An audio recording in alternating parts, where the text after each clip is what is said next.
Every ultimate experience Ireland has to offer is always within reach with a 182 BMW. The ultimate bowl of chowder, seasoned with Atlantic salt air, the ultimate swim spot, even the ultimate scenic shortcut that happily takes way, way longer.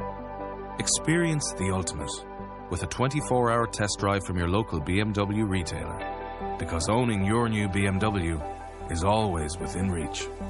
Visit bmw182.ie. Blog Talk Radio. Hello and welcome to Rolling with a Diva. I'm Sabrina Williams and I'm your host. And for the next 30 to 90 minutes, we're going to do some great interviews, enjoy some great music, and just tell you guys how much we appreciate you for listening. Have a good time and enjoy the show. Hello from Las Vegas, Nevada. It's Sabrina Williams, and I'm your host for Rolling with a Diva. Today we have the honor and pleasure of interviewing Bishop Foreman. He is a bishop out of, I was going to say Florida. Florida's on my mind because I've been booking a trip. Hello, Bishop. How are you? Hello, Sabrina. This is Bishop's assistant, Charles. You know what, Charles? I apologize. I called in. I'm already in. Thank you, son. I'm all good. I'm doing well. How are you? Charles, Charles is calling in. Uh-oh. Charles? Oh, you still needed him. Uh-oh. I'll No. message him to let him know. Get back on the line. Please, Bishop, thank you so much for being on Rolling with the Diva. And I was going to tell Charles before he goes for the listening audience, your church has an amazing staff behind you, and they really care about people and about I was just really highly impressed with him and how he represented the church, and that is amazing, and I just wanted to give you guys honor and glory for that. I really appreciate your time. Oh, well, thank you so much. I tell you, you know what? We put a lot of heavy emphasis into training and developing people. You know, Colorado is 46 out of 50 for church attendance in the nation, and meaning there's only 4 places with lower church attendance, and so we had to really create and develop a system that took people from A to Z, not just spiritually but practically. And so we put a lot of emphasis into training personnel, and so it's such a blessing to see a story even like his, where he came to the church as a young man and how God is now giving him an opportunity to serve. And so thank you so much for that. We appreciate that, and always evolving and striving to get better. Well, thank you. And it's actually Dr. Kevin Foreman. And ladies and gentlemen, this Dr. Foreman, and as we will call him, Bishop Foreman, he's a multi-dimensional man. I'm going to read his bio, part of it, because I love reading people's bios, and I think that it just really represents him. But Bishop Foreman is a multi-dimensional man who has devoted his life to changing lives. Bishop Foreman spent his formative years in an area riddled with plight that often accompanies the inner city. From humble beginnings through God's amazing grace, he has defied statistics and transcended superficial boundaries. Today, he is an influential pastor, successful church planter, bishop, success coach, in-demand speaker, author, and Bishop, you're going to have to help me with this. I'm sorry, ladies and gentlemen, but at 54, I'm still having trouble with philanthropist. Is that right, Bishop? Yes, you got it. Philanthropist. Okay, you got it. Entrepreneur. You got it. I got it. And also known as the architect of excellence. So everybody's wondering, how did I find Bishop Foreman? Well, I'm going to tell you guys, when you get away from Facebook, please do, and you go to Instagram, there are amazing speakers and people on there who are sharing life stories. And you guys all know me in my I'm going to church, I'm not going to church, I'm in the middle of church because I've had such an issue with church people. But one day I came across Bishop Foreman's message, and I have to say, I'm going to say it just like I said. I'm going to say, what does this bald-headed man have to offer today? Let me listen to this. Sorry, I said that. I just want to be honest. Just keep it real. I'm like, he better not be one of those people out there that I'm going to send a letter to. Well, you know what? I was so blessed by your message. I was so moved. And I was just, you actually have the ability to, even though I wasn't right there in front of you and I was looking at you, I really felt as I was listening to a lot of your messages that you were just really talking to me, and I know people say that a lot of times when they hear a message or something, but you're a down-home speaker, but your message is just on fire. So one of the reasons that I had emailed your church leadership, and I was interested because you're actually an author, and you have a new book out, and we're going to talk about that today. And by the way, congratulations on your weight loss. I'm going to have you talk about that a little bit because it's amazing, and it's a wonderful thing. Oh, thank you. Oh, thank you. It was a journey. Thank you so much. An honor to be on with you. Honored to be asked to be on with you today. Well, no, I appreciate it. And I'm going to tell you guys, I have to share this, and I mean this in the humblest way. I've come across a lot of people who are bishops and foremen and pastors who sometimes don't give the little people like us an opportunity. So when your church said, "Oh, we'll get back to you in 48 hours," and they did, I want you to know I was jumping up and down on my bed because I thought, wow. See, I'm like, no, this can't be. And I'm going to say this, and I don't want anybody who's black or African American to take this the wrong way, but I've had some bad experiences with black churches who think they're above certain people. And when your church represented you and called me back and worked with me immediately, I mean, Solomon was just on it. Charles was on it the other day, and just I'm amazed with that. And I want you to know that I love the Bible verse, Jeremiah 29:11. I know God has great things for you, Bishop, and I know you didn't come on here to get praise, but I want you to know if you can reach me, Mrs. 54-year-old who doesn't want to have anything basically sometime to do with the church, and you can talk to me, and I can see a representation in your church, and I'm actually taking a vacation to come up there to go to your church, that says a lot about your church. I just want you to know that. Thank you so much. You know what? That made my day. I just called them both into my office. That made my day. Thank you. Oh, you just called them both in your office? Yes, they're both sitting here in front of the phone now because I wanted. There's a why behind all of the what that we do, and sometimes people don't appreciate it until they hear things like what you just said. Well, and to hear I how, have to. Right. Go ahead. I was just going to say, I didn't mean to cut you off. To hear how the way you were handled from administration, how that impacted your ability to receive, and how it impacted your ability to even want to come up here and take a trip just to be at church. That speaks volumes. And so I wanted them to hear, because we're still in Denver, so it's just a little after 5. I want them to hear that. Because I think that's so awesome. Because sometimes when you're doing the what, you don't understand the why fully until you hear what you just heard from you and how that impacted you. And so we're just blessed to hear that. No, and I'm going to tell you, I work mainly with Solomon, and Mr. Charles was the follow-up. But I'm going to tell you, I say that because sometimes I think that churches sometimes forget. This is not a church put down. This is about you. But just because it just happened this way, your church. And I've seen many churches out there, but they need to probably come visit your church, or maybe you should go do some church talking to some church leadership, because for me, I love to, and don't get people, and everybody's laughing, I know that's listening, but I like to travel. So I'm going to get to go to Denver now, but I really want to come to your church because I want to hear the message and actually put on a dress, because I told God the day that somebody can actually make me like their church that much, I'm going to put on a dress. So this will be a feat of itself. So there you go. All right. Come on. That's great. So enough with me. I will send you guys an email and let you know when I'm coming up, because I'm very interested in just hearing music and posting about it on my website and everything. But all right, Dr. Kevin Foreman and Bishop Foreman, we're going to go to you. Solomon and Charles, you guys are wonderful, and I really appreciate you guys. And you guys should really start trying to teach a class on customer service, because I'm going to tell you what, you guys have it going on. So today we're going to talk about Bishop Foreman's book. You are tell the name of your book. I can't Sure, Evolutionary. That's all right. Evolutionary. And I'm going to tell you, I'm not usually speechless, but I'm humbled that a man with your following, a man with as big as your church, would take the time for a newbie radio person like me. I think I'm really more nervous than I just want to tell you that, because it's an amazing. So maybe that's so talk to us about your. I'm going to go to the questions first that I had for you.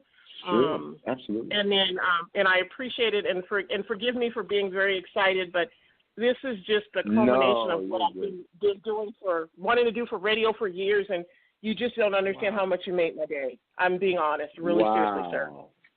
You and your staff. So much. Again, I want to say, and again, it's important to me.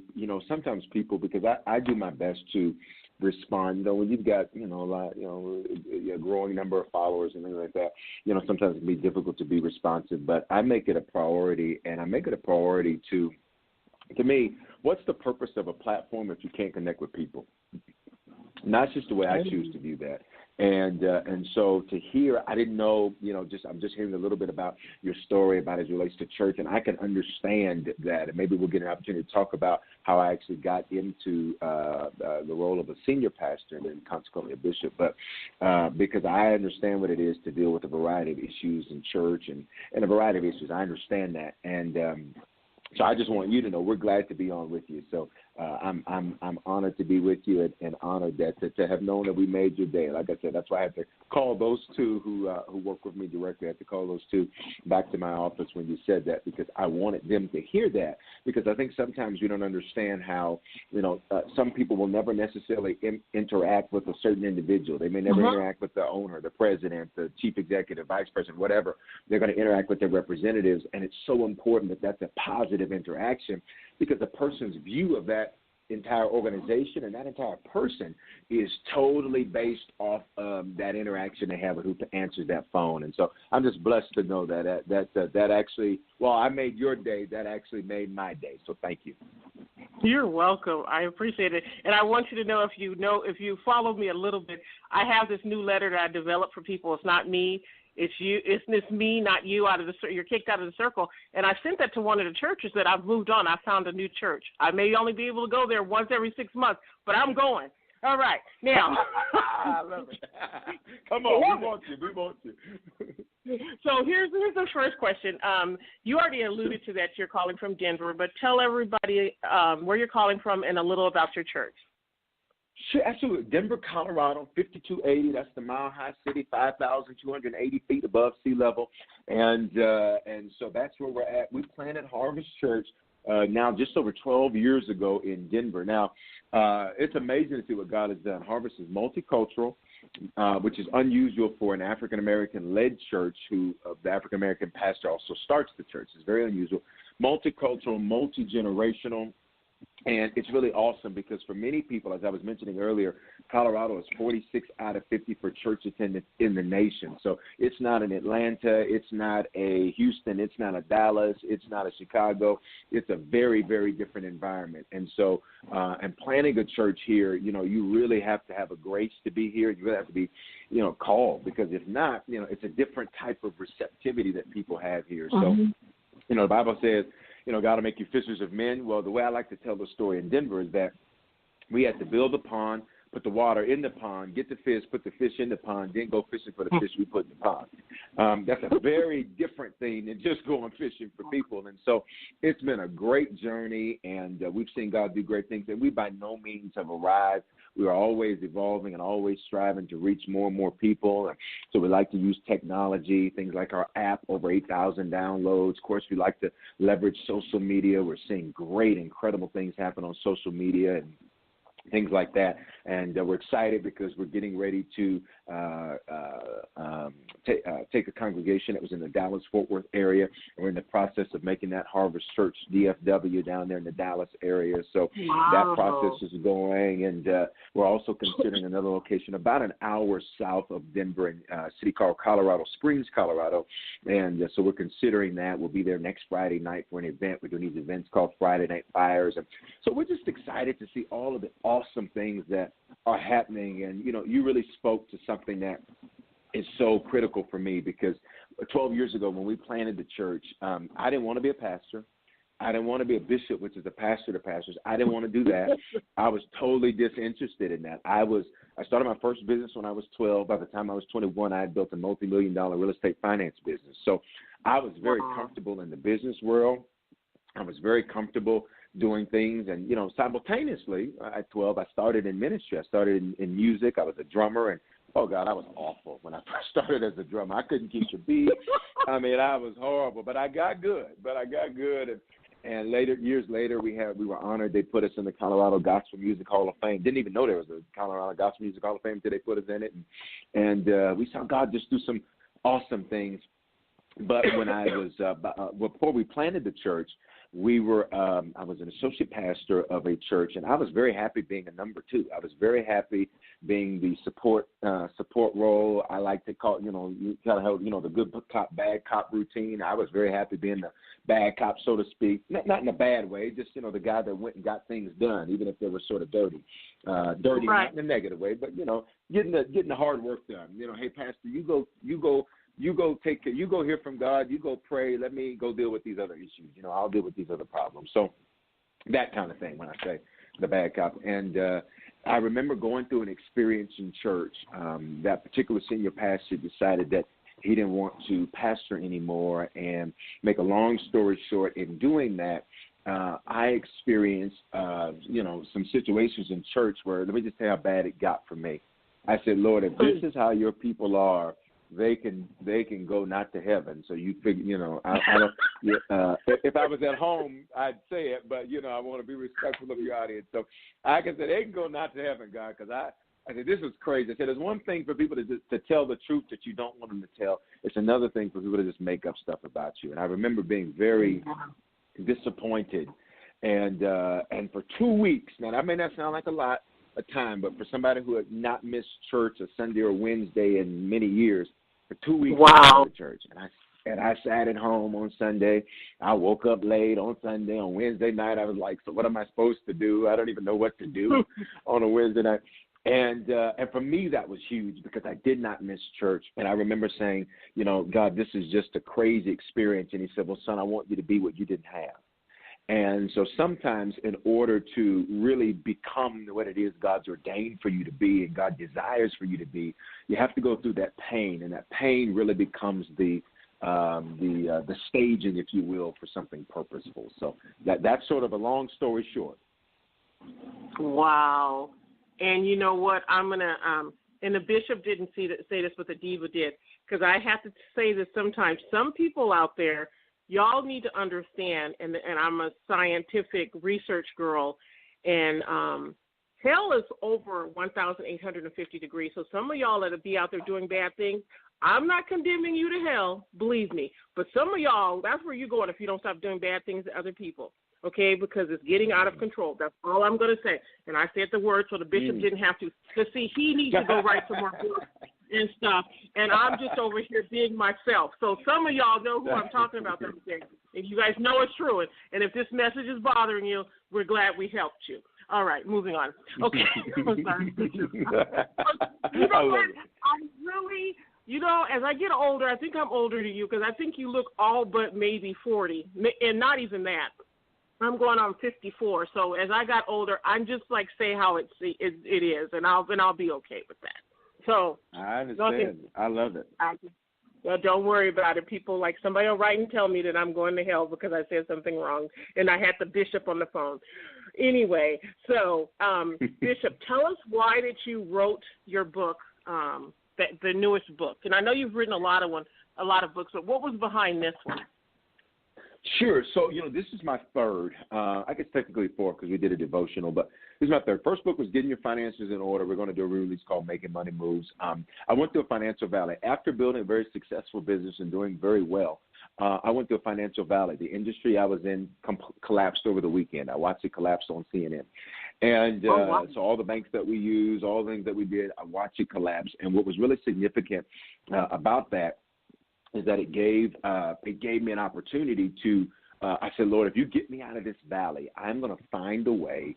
I will write and tell everybody else how to get out. And so that was what my first book was about how I really use God's principles, faithful giving, lots of other good business principles that are in the Bible to come out of that valley. Second book, Sins of the Fathers, Breaking Generational Curses. Every person's born, you, me, we're all born to be the interruption to the dysfunction of our bloodlines. That's what we're born to do. And so whatever was not accomplished in the generations before us, that's the entirety of the reason of why we're sent to the earth. Jeremiah chapter 1 says in the Bible, before I formed you in your mother's womb, I knew you. And then he says, I ordained you a prophet to the nations. Here's what's significant, is that God says, I knew you before I gave you a body, which means birth did not begin at conception. Birth predates conception. Birth began when we were with God, and he sends us down to earth, according to Jeremiah, and we're born to the bloodline we're born through, the mother, the father, the family, the region, the city. We're born exactly for where we're needed most, which is right now. So we're needed for this time. We're not just here to pay bills and die. We are needed for this time. There's something that where you live, there's something that the people that you influence, they need from you during this time. And so with all of that, that second book was about breaking generational curses. So I was the first to achieve certain levels of educational achievement. I was the first to achieve certain levels of financial achievement, and the first bishop, first senior pastor in my bloodline. But that's because understanding this whole deal that we're sent to break generational curses. And, when you hear the term curse, a lot of people can think, witches and warlocks and black cats and cauldrons. It's not even that deep. Curse just means an empowerment to fail. It's a pattern of behavior that's passed down from generation to generation. That's an empowerment to fail. In other words, you can look at certain bloodlines and say, everybody in this bloodline has this health issue. Everybody in this bloodline has a nasty attitude. Everybody in this bloodline has a bad mentality. Everybody in this bloodline picks bad relationships. The list goes on. And so that's what that book's about. And evolutionaries is this whole term, that we started using last year in 2017. And the theme of the year was evolution. And, to evolve is better than revolution, because revolution just means change, but it doesn't always mean change for the better. Evolution is always change for the better. When you evolve, you can never go back to what you were. So if you look at like a butterfly, it's got 4 stages, and this is what the book's about. It's actually in pre-order now, and people can get it on the Harvest Church mobile app or bishopforeman.com, harvestchurch.church, they can get it there. But what's awesome about it is that it talks about the 4 stages of the evolution of a butterfly. Stage 1 is as small as a sesame seed on a sesame seed bun. You think of the Big Mac. I used to love fast food. When I was I lost 95 pounds, you made reference to it. So I knew all of the fast food places. I knew number 1, number 2. I could tell you what they were, and I call myself being healthy because I said, give me a number 1 with a Diet Coke, but Biggie size, make it big size. I know it. And so you think of the sesame seeds on a sesame seed bun. Well, that is how a butterfly starts. It doesn't end up looking like what it started as. So here's the lesson for us. Never despise small beginnings, because how you start is not how you're going to look at the end. Never despise your struggle. Never despise your whatever it is, because it's part of your evolution. Then stage 2 of a butterfly, it eats 100 times its size. So it breaks out of that seed. It grows 100 times its size. And that's what we think of when we see a caterpillar. That's stage 2. But guess what? Something crazy happens. Because from stage 2 to stage 3, that butterfly enters this stage where it is now in a chrysalis. And check this out. It's suspended under a branch, or it's buried underground from as little as 2 weeks to up to 2 years. Here's what's significant about that.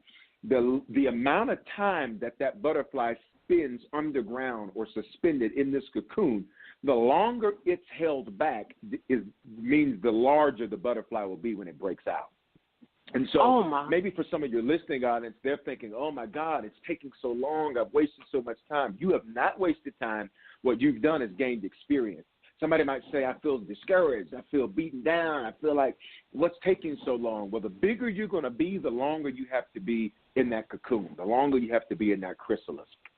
The more impactful you're going to be, the longer the butterfly spins in stage 3. And think about stage 3.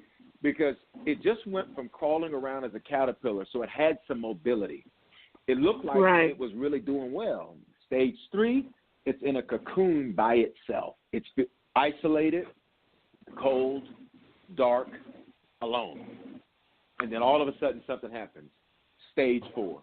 And in stage 4, that butterfly busts out of that cocoon and it doesn't look anything like what it started. It started as small as a sesame seed on a sesame seed bun, and by stage 4, that butterfly is now flying over what it used to crawl with. It's now flying over what it used to be around. And so that's what the book's all about. It's about embracing your process of evolution. Most people's stress, their frustration, their anger is because they're resisting their evolution. They're resisting what's making them better. So that's what that book's about. You are an evolutionary, and I'm excited about it. It's not yet out yet. It's in pre-release, but I'm excited about that one because I wrote it as I've been in it. Oh my God! You know, and I have to share, and everybody knows when they listen to my show, I keep it real. And you just brought everything together home for me because I've been really, really. I came back to radio after I had left for a year because of people telling me I wasn't good at it. But then to come to find out it was their own selfish reasons. And then I've been doing it all on my own. But as I've been doing it on my own, I said, God, I need to get the interviews. And God said, you will. Just do it on your own. And when your staff reached out to me, but then today as you're talking, it all makes sense. I'm doing just fine. I am where I'm supposed to be. I've broke through, and I'm doing something different than my generation does, and I believe that a lot of Black Americans don't do, is that we don't talk about mental illness. And I talk about my mental illness not to say that I am my mental illness, but I'm more than my mental illness. I'm more than PTSD. I'm more than depression, and I'm more than anxiety because God has great things. So for you today being here is where I was meant to hear and what a lot of people are here. And I know that's going to be a book that I'm going to go download. So can you tell us one more time where we can get that book? Absolutely. It's in pre-order, so it's not released yet, but you can get it. You go to bishopforeman.com or harvestchurch.church, and on the store, just click the store button, go in there. You'll see Evolutionaries. And guess what? We're releasing a song that goes with it, too. So there's a song called Evolutionaries, and it's in pre-order. So it's all in pre-order, but it's right there, harvestchurch.church, click the store, bishopforeman.com, click the store, or you just go into iTunes or Apple or Google, the stores for the apps, go to Harvest Church. And you'll know it's Harvest Church because you'll see that V, that distinct V that's in the middle of the name, Harvest Church. That's how you'll know it's us. It's got that V that's in there, and you'll see it, Evolutionaries. It's pre-order, and every pre-order copy, I'm going to personally sign those and then write something specific for every individual that pre-orders those that they'll be able to carry with.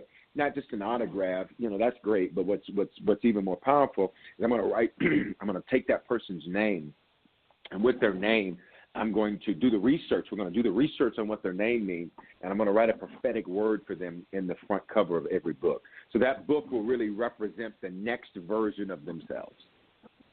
Oh, wow. And, I was going to ask you question number 4 that I had sent to you guys. How can a church help individuals who are struggling with mental issues? But when you explained the butterfly cocoon, I think you took care of that. And I think each person listening to that section, and take it for what they need to, because I know mental issues are prevalent, and there's a lot of things going on with suicide, depression, schizophrenia, a lot of different things, and I'm not negating those. But I think that question was answered when you explained the butterfly, and I think people need to listen to this part of the message themselves instead of us repeating that. I have a question because I grew up, a lot of people don't know, I grew up originally as a Jehovah's Witness, and then I became a Christian when I was 18. And one of the things I've always saw, and sometimes, and I do have friends who are pastors, they sometimes don't take care of themselves because they're taking care of everybody else. So how do you set boundaries for you and your family so as not to get burned out as a leader of the church?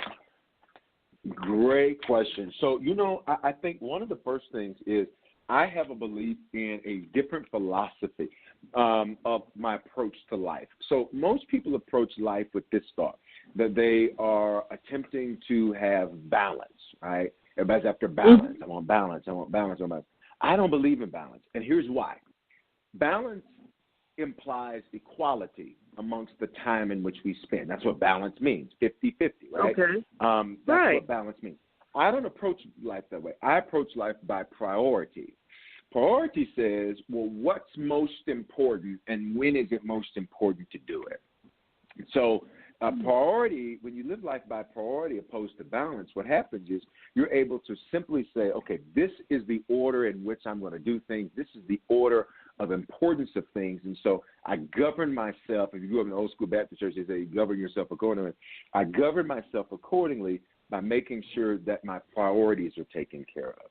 So I understand that, and you're right, so many people do. They're trying to take care of everybody, and so they end up neglecting and abandoning self. And the problem is then you're not good to anybody. And here's the funny thing. All those people you help take care of, when they can't get anything else from you and you're no longer able to meet their needs, they just find somebody else to do it. You know, very few people, have any level of oh, my God. Very few people that will come back and say, hey, it looks like you're going through something. No, what they'll do is they'll kill you, then say you died of natural causes. So I learned a long time ago to, one, make sure that I'm walking with armor bearers, not pallbearers. They look the same and they dress the same. Oh, my God, I love that. I got to have people around me that are sharpening me and that are feeding me. And so if you're a leader or really if you're anybody, quite frankly, you got to make sure that you're not always surrounded by people that you are always having to pour into. There's got to be people that are able to sharpen you. The Bible says iron sharpens iron. The issue many people have with a lot of disappointments in friendships, relationships, be they romantic or casual or whatever, is that you're iron, but you're surrounded by aluminum. So the only thing aluminum can do is tick the iron off. They're going to say you're too strong. They're going to say you're too much. They're going to say you have too high expectations. What they're going to do is aluminum is going to talk you down because it's a lesser quality of metal, right?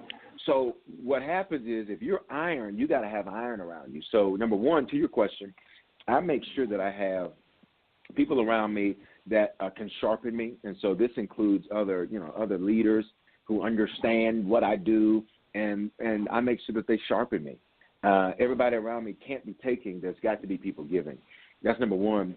And then number two, I also realize that everybody's emergency isn't my emergency.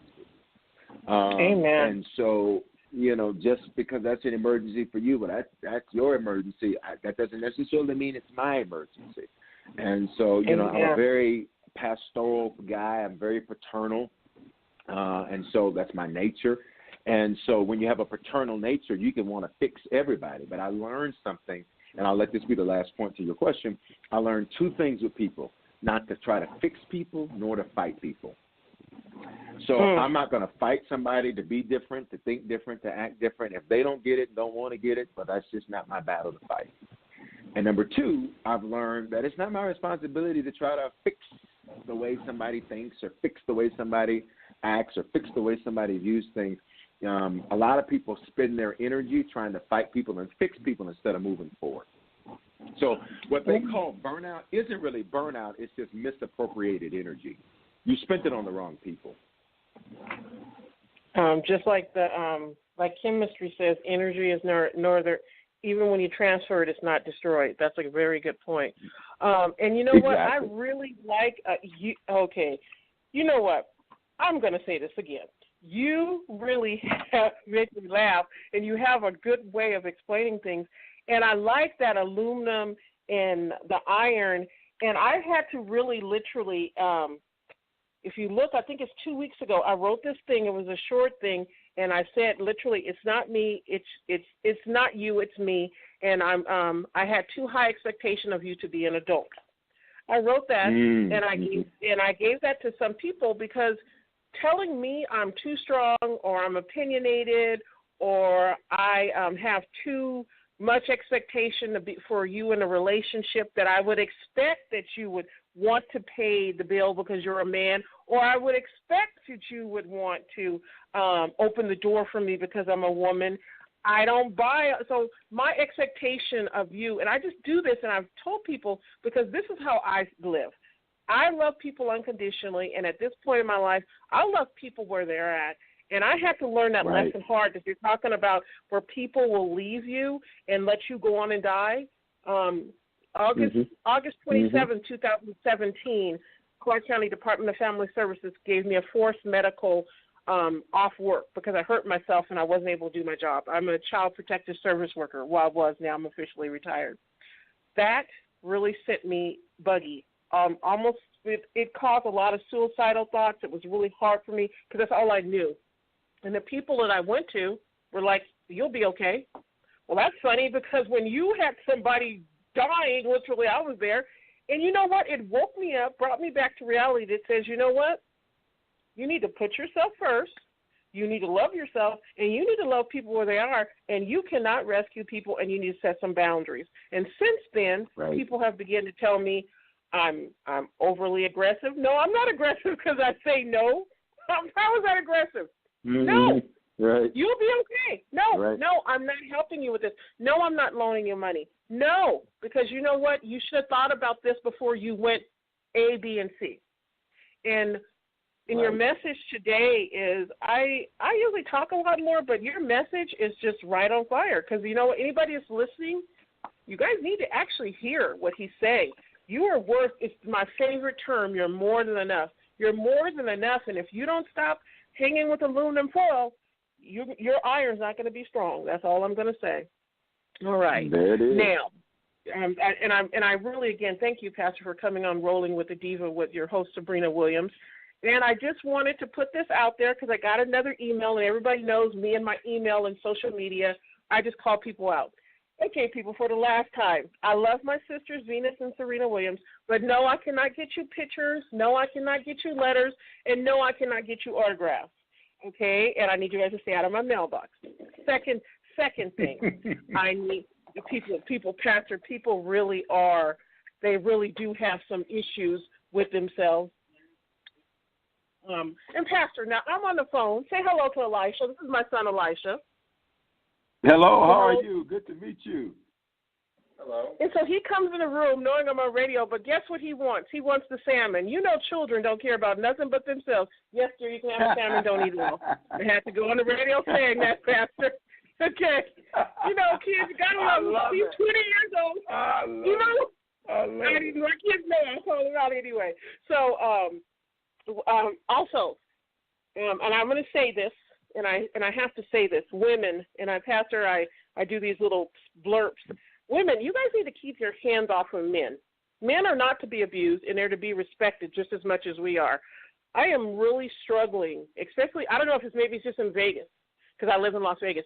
I'm seeing men slapped in the stores, kicked, punched, and they're not hitting women back. Women, I don't know where you guys have lost it at, but that's unacceptable behavior for us as women, because we will be the first one calling everybody in the world to tell us that some man abused us. So it's actually statistically, Pastor, more men are becoming, it used to be at 25% that men were abused.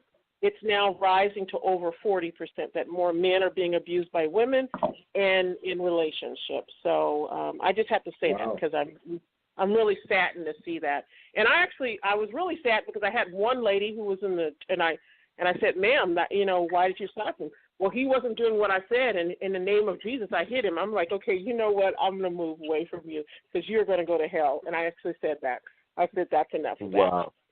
Because you know what? And men, I know that men, and I'm hoping that many men will listen to this because men sometimes are, and I know people don't want to hear this term, are emasculated lately by society and by women. And men, you guys are good men, and you guys need to stand tall and know that you are highly favored as much as we are as women, and please don't lose sight of that. Pastor, I was going to talk about number of homes with single parents, but again, I'm going to reference people back to your butterfly concept because it just was the crux of everything. I think that if people look at why some homes are single parents, and you talked about, if you could repeat that, how you said that, and I want to say how you said it, that we are here to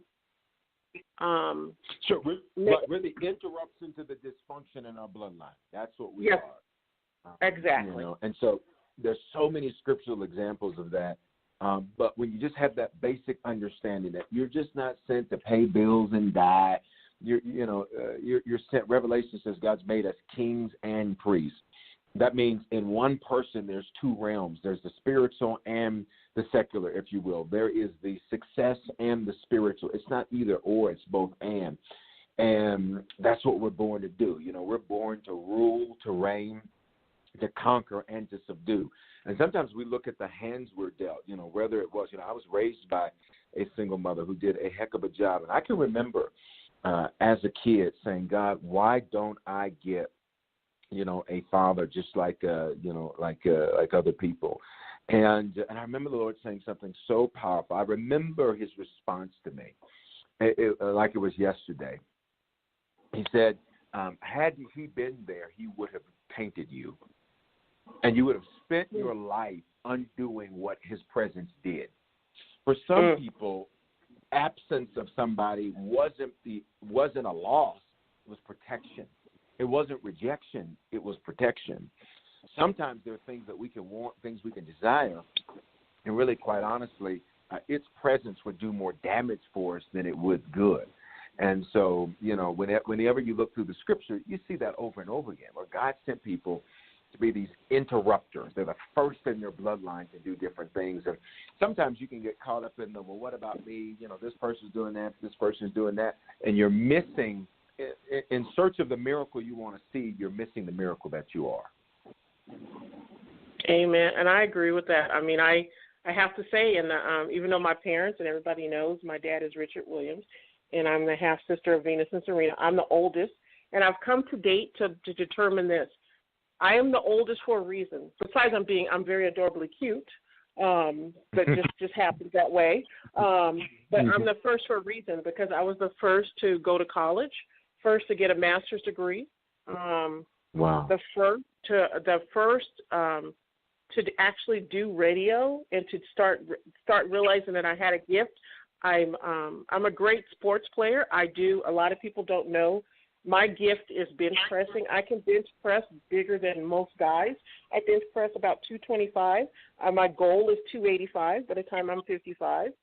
But I have my own gift. I have my own gift. So you're right. What you just said a couple of seconds ago about things not being there for us was meant to be. I can actually look and see where God had his hand in every aspect of my life, and that I'm here for a reason. I'm here today doing this show because I have enough courage to understand now that God has greatness meant for me. I am meant to do radio, and I am going to get to Sirius Radio, and I'm going to keep pushing, even when people, like I said, I'm so in awe and so in honor, and I'm just so excited to come up and hear you in person, because there's been churches and there's been pastors and other people I've asked to talk to and speak to, and I wasn't even given the time of day. I was told I'm too small, call me back when you get bigger, and for you to talk to me as just a beginning, I've been doing this for a while and I'm getting better and better, but to talk to me as just an individual and a person and to take the time for me, it's saying that I validate you as a person and I appreciate you being on here on earth. That is just amazing to me. It really, you don't even understand right now. Actually, I have tears in my eyes, and I'm very, very honored because you know what? Doing this as a female and wanting to do radio, it's very challenging at times. But you know what? And I'm going to tell you, after when Solomon called me, I just have to keep saying, I take it back to Solomon. I was not just a little radio show. I was a person. I was an individual who wanted the bishop's time, but he wanted me to understand, and he didn't say this, but this is what I got, that he wanted me to understand that I was important enough for the bishop to take time for me. There was never a no in this, we're not going to interview. There was a how we're going to do this. And I think that I want people to understand from listening to this and for Bishop Foreman being on this show with Rolling with the Diva is, one, if you don't ask for something, because I had to just tell myself, I'm going to go ask him, because like I said, what does that bald-headed man have to offer? And I'm sorry I said it like that, and I apologize and please forgive me, but it was what it was. But then when I saw that God had you to offer me in a message, and God said, you're not going to ever get anything. What is it? All he can do is say no. So I've learned to ask, because God is the author of what he wants for my life.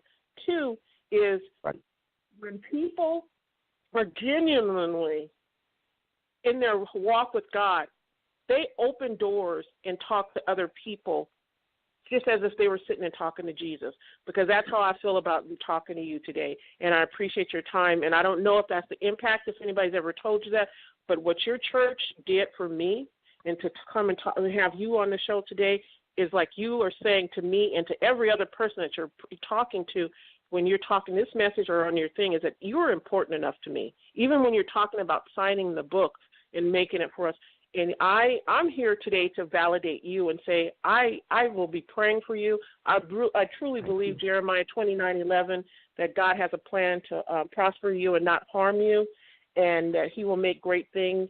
And I will pray continually for much success, because you made a difference with me. And you know what? That's what the world is about, Bishop. And I really, truly appreciate you just taking your time. And I know you're a busy man, but you are a blessed man, too, and you're a humble man. Well, thank you. Again, I just got to say thank you for sharing that. It blesses me to hear that. And you know, I think for me, I'll tell you why I'm that way. Because, you know, everybody has got, you know, all these different things. And sure, you're right. You know, the truth is my schedule is always full. People say, you know, I know you're busy. I say, you know, that's true. It's always full. But you know what? When I started pastoring, you know, I'd already built successful business and all that. And I remember going to sit with one of the established leaders of the city. He was a pastor, been pastoring in Denver for years. And he was the leader of a ministers group. And I went, and one of the more prominent ones in the city, or I'll say more well-known in the city. And I went and sat. He was 3 hours late to that meeting. And I sat there and I waited, because I believe in honor. Honor is a very important principle in the scripture, and it's something I believe that lacks in culture today. You know, you can, you know, I think, you know, honor just lacks. You know, we just have a basic lack of honor for God, so we lack an honor for people, and that's all because we lack honor for self. The Bible says when God formed us, he crowned us with honor, which means he made us with honor so that we'd be able to dispense honor to other people. And I sat there for 3 hours waiting. It actually more like 3.5 hours waiting for him. He finally shows up. When he shows up, there's no apology. There's none of that. I tell him, you know, I sat there and I just said, you know, his assistant didn't say, I apologize. His assistant didn't say, please forgive us. He didn't offer me water. You know, not that I needed any of that. I just said, my goodness. I said, this is how y'all do it. Okay. And I waited, and he finally got there. And when we got in there, I told him, I said, well, sir, I'm going to be starting a church here in the area. And he says, his response is, well, what do you want from me? And I don't want anything from him. I don't want anything from him. But I remember in that moment, it really solidified something for me. I said, Lord, when you cause me to have greater influence, and as my influence grows, and as I reach, you know, more and more people and change more lives for your glory, I said, I want to be the guy that is still personable, that is still touchable, that is still engaging with people. Going back to what I said, what's the purpose of a platform if you can't engage with people? And after having that experience, I said, you know what, anybody that I can help, you know what, if it's within my power to do, and it's you know obviously something that we can make happen, I said I'm going to strive to do that. Because I remember sitting there for 3.5 hours, and I said, what if I didn't have the fortitude to sit there and wait? You know, to the wrong person, they would have sat there and gotten discouraged and said, oh, you know what? Oh, they don't believe in me. I'm not going to do this. I'm not going to do that. And just think, had I let that stop me, years later, you and I would be sitting here talking today. Because I can tell you this, and again, I know you mentioned you're getting started, you know, you're getting going and you're wanting to reach and that. But I can tell you this. Whenever in the Bible God brought a man of God into somebody's life, it was an indication that their season of life was changing. And when Moses shows up, the season of the Egyptians changed. When Elijah shows up, the season of Elisha changes. When Paul showed up, the season of Timothy changed. Whenever a man of God is in somebody's life, it means the season of life is about to change and increase. So I'm honored to be here with you today, because for you, again, just a little I've heard in the time we've been on the air for the last 45 minutes or so, I got to tell you, this is an indication that in your life, your season of life is changing. And that's just the way that is. So I'm honored to be a part of what begins your acceleration. Well, thank you so much, Bishop, and I appreciate you so much. And I'm like I said, I'm glad to hear that. I needed to hear the butterfly story. I always say to people, I ask people for interviews, but I never know until they're on the air when I'm doing the radio show why the reason God had me want to talk to them. Does that make sense? Absolutely. And so I know that God had me to hear the butterfly story because it has been a little discouraging, and I'll be honest with some of the ways that some people have been doing me and with interviews and, not, like you said, not showing up or showing up late or just blowing it off and no apologies or just telling me I'm not big enough or anything. And then I just today to have you here and to tell that story and to be in your sense of humor. And I'm going to tell you, because last night I have to be honest, your impact on me is so great. You need to start a little tiny church down here in Las Vegas, a Pin Church. Well, I'll be flying over you tomorrow. I'm going to Los Angeles. I'm flying over you. Because I'm telling you, you need to. Because I'm telling you, the churches out here, oh my goodness, Lord Jesus help them. But you know what? They're not all bad. But what you have is I don't know. You feed a person's soul and mind and body. Because I'm going to tell you, yesterday I was listening to your message and I was being lazy about doing my my push-ups. And then as I'm listening to you, God's like, what are you waiting for? I was like, I don't know. So I'm listening to your message and doing my push-ups. You're very motivating and you're very encouraging, and it's like you're here just talking to me. Like, okay, come on, Sabrina, you can do this. You got this. And, you know, and I really appreciate it. And I know that people tell me that about myself, but it's nice that I feel that there's somebody out there that has a higher calling than me that I can, like, relate to and see and feel that, oh, my gosh, I really appreciate that. So I'm going to ask you this. This is the funniest part because a lot of people don't know I love football. I'm crazy football. This is why I don't have a boyfriend, because every time they tell me they like football, I ask them 3 questions about football and they all fail. So, okay. So this is I love football. So, what's your favorite football team? Now, I have to explain. That's not a simple answer. I have to explain. So, I live in Denver, and I'm a fair-weather fan, I'll be honest, of the Broncos. Fair-weather because I live in Denver. Okay. But I'll be honest. But let me say this. I was born in Denver but raised in Memphis. And, of course, in Memphis there's no football team, so you have the Tennessee Titans. So I still have a loyalty to the Titans because it's home, so to speak. So that's my loyalty. And more specifically, an era of the Titans with Eddie George and Steve McNair, that whole, when they were Super Bowl, the St. Louis Rams, that Super Bowl where they were like a yard away and that whole thing. So I have a loyalty to the Titans only because of that. But I'm a fair-weather Denver fan. Full disclosure, I tell everybody that. Fair-weather Denver fan. In Denver, they've been very kind to us. So those are my answers. I have to give those answers. It's not just one. I have to explain my answers. And you know what? That's okay, because I'm a Dallas Cowboy, and I'm glad that you said that you're loyal, because just like sometimes people aren't loyal in life, people be changing teams like I don't know what. So I'm a Dallas Cowboy fan, win or lose. Now I'm going to ask you this question. Right. I know you've seen LeBron in the news. Now, do you think this move to the Lakers is going to help the Lakers or harm the Lakers, and do they have a playoff shot? Good question. You know, I will be very honest. I am not extremely I don't follow basketball that much. And let me tell you why. Because I'm not tall enough to play. So oh, my God. And let me not say not tall enough, because I'm like 5'9". It's not that I'm not tall enough. The issue for me is that I never took the time to get good. And so, because I did play football though, and I got good, but I did not take the time to get good with basketball, and so I don't follow it that much. I will tell you this. I think LeBron moving to the Lakers, I think, is a good move for both him and the team. You know, I saw a few video clips that looked to be him frustrated when he was playing with Cleveland in terms of with some of his teammates and that kind of thing. At least that's what it looked like. Again, full disclosure, I didn't see the full game, et cetera. But I will say, to me, I think it's a good move because when you're a winner, you want to be around, you want to be in an environment where you can win. You want to win. At a certain point, the money doesn't even matter anymore. It's the win. That's what you're after. And I think, to me, to answer your questions, I think it's going to be good for both.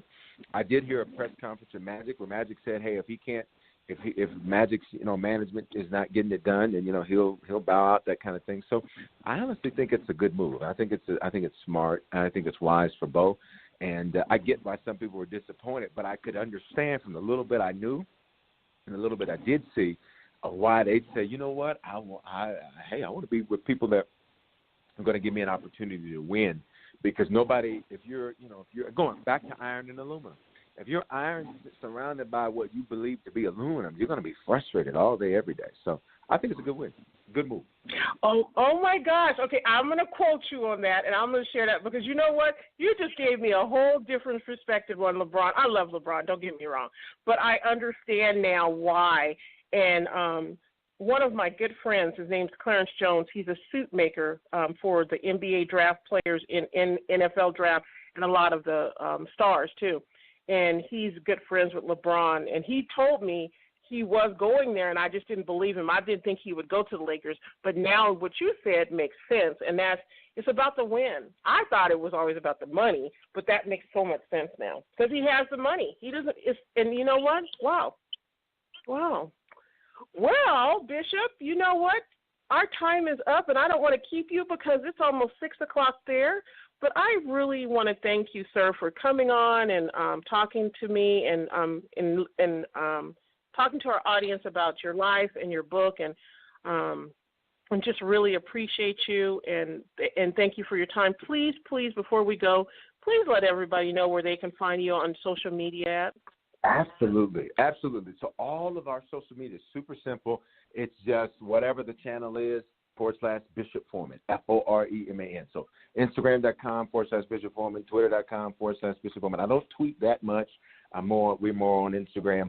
And then Facebook.com/Bishop Foreman. You can get a hold of us there. The website's BishopForeman.com. So we try to make it all super simple so that you can check it out and reach us there. The book we talked about, I'm an Evolutionary. It is on pre-order. You can access it through our mobile app or any of our websites and get to the store, and you'll see it right there. You'll be able to order the book and all of that. And so it's a great time to be alive. We've been blessed with the gift of life, and so it's one of those things that I would love for any of your listeners to connect with us and engage with us there. But Bishop Foreman, that's the way to go. And again, honored to be on with you today. So glad that you had us on, and I'm excited. I can't wait to when you get to Sirius because I'll get to say I was one of those guests that came on in the early days. So I love it. I can't wait. And, I had to talk with God about this. I was like, God, you know me, because I'm telling you, especially as I get older, I just call people out. And I was like, God, do I say? He's like, to really leave people alone. I was like, okay, God, I won't keep my list, and I'll let it go. I mean, because he goes, you know what's going to happen is they're going to all remember your name when you get to Sirius Radio, and you just need to let it go and decline their offer now to interview with you since you're, because you could just say, I'm still Lawrence Small, so I'm excited. Also, I wanted to find out the hours. Could you tell people the hours of your church services? Absolutely. So here's the beauty of Harvest. We are one church in global locations. Here's what that means.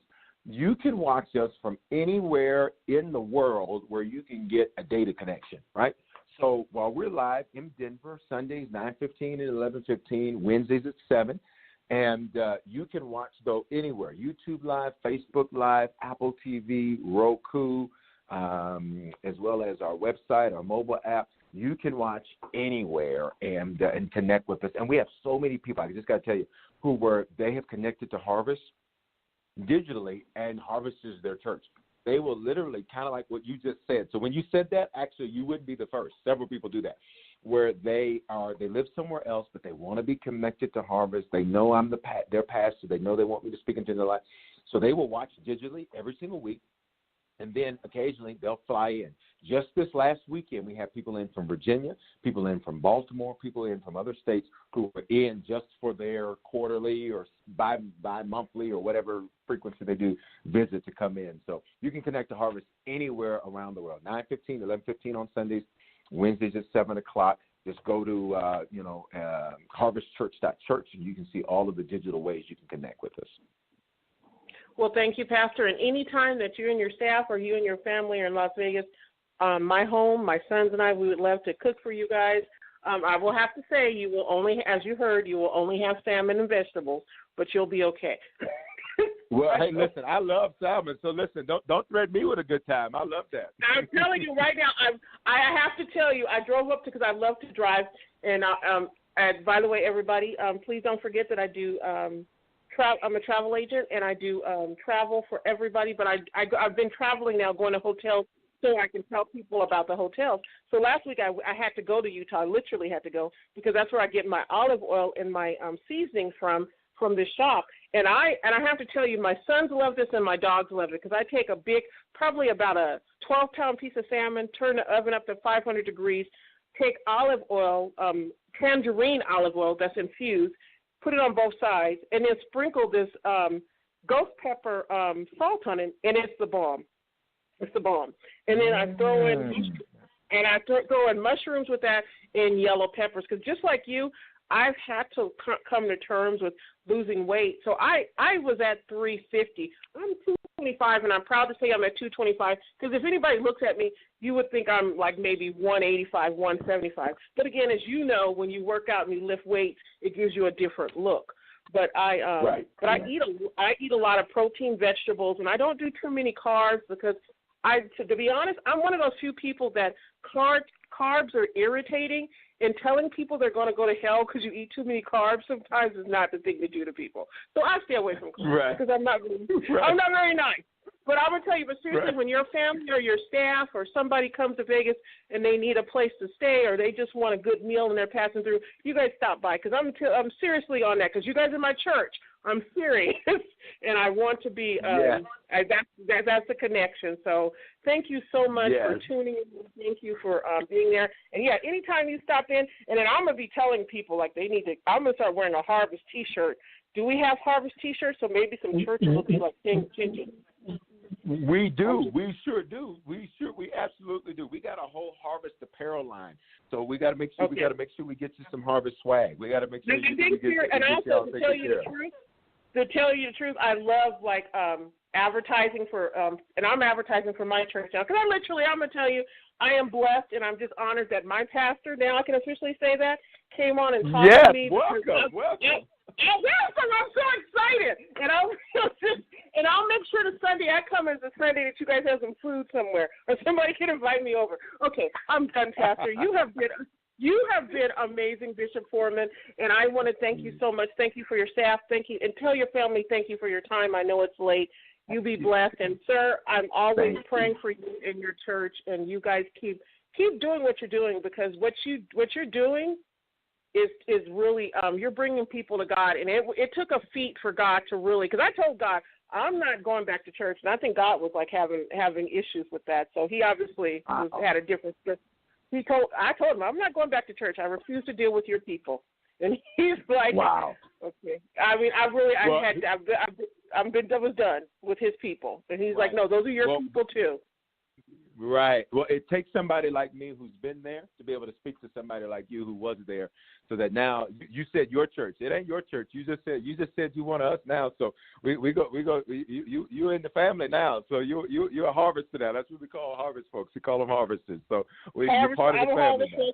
And I'm gonna need my harvest T-shirt because I'm telling you right now. And when I go on vacation, this is gonna be the thing. This is my hope. I'm on vacation, and I'm listening to Harvest Church, and here's my T-shirt. Y'all need to be paying attention and looking in line at Pastor, Bishop. So, all right. Well, thank you. Love it. Thank you, Bishop. Mad love to you. I love you guys, and I thank you so much. You made a difference. You really, I can't even say enough. And I hope when people at the end of the day, when you guys hear this message, that you guys heard that my life, it changed by listening to this person. And all you guys have to do is reach out and understand that God has a plan for you, and never be hesitant to ask for something. Because when God has good people in the world, those good people want to reach out to other ones, just like Bishop Foreman did in his church. Thank you, Solomon. Thank you, Charles. Hi, my Harvest family, and I love you people, and I love everybody. You guys have a great week, and thank you for tuning in to Rolling with the Diva. Have a great week, everybody. Thank you. You too. Thank you, sir.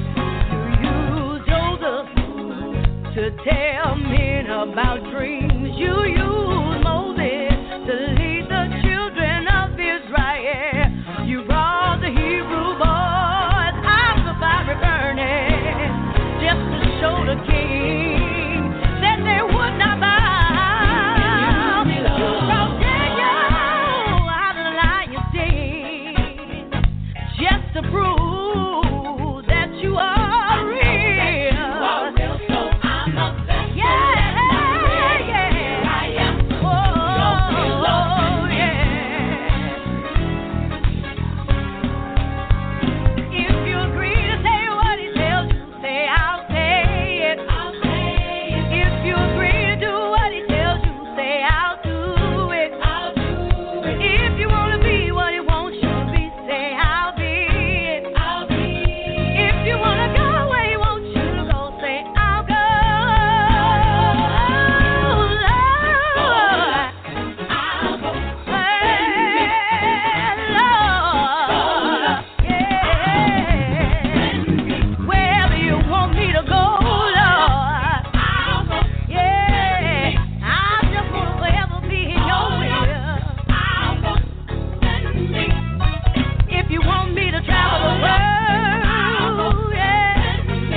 All right. Well, that's Rolling with the Diva. Sabrina Williams, our host. We were blessed by Bishop Foreman out of Colorado Harvest Church. And, yes, I have found a church, and I feel like I'm at home.